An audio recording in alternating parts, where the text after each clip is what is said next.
There's still the issue around the definition of regenerative agriculture, and it's been kind of sometimes a bit abused. Like, you would cut your tilling by 50%, poof, you can label yourself regenerative, and it's a bit of a shortcut there. And that, I mean, first that's why we clearly inspired by many types of agriculture. They have a core in common, which is the soil and nature-based kind of principles. But if you think about it, I mean, regenerative agriculture, the core is really the soil. So for us, that's part of what we do because of this reason. Permaculture is very much the being part of the landscape and the water retention. Syntropic agriculture is the integration of trees, which we believe is essential, including for livestock, with silvopasture.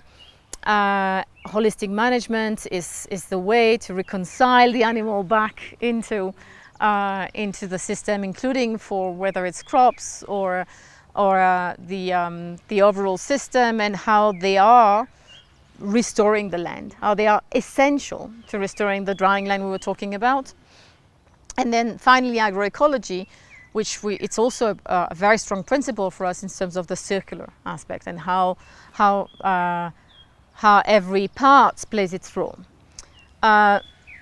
I would say maybe at the international level, it's a little bit kind of inverted, because the policy is a bit, obviously, it's very strong on climate change.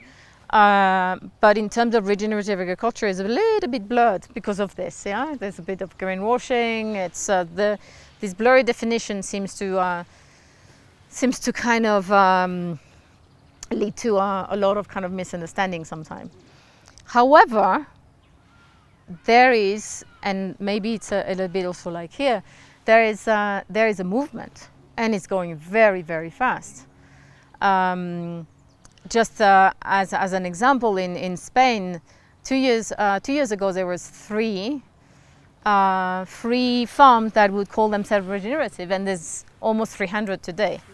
So this is a movement that also a critical number of farmers are seeing as beneficial to them. This also realization of minimizing the tilling. You are saving on fuel, and you're saving on labor, and your soil is better.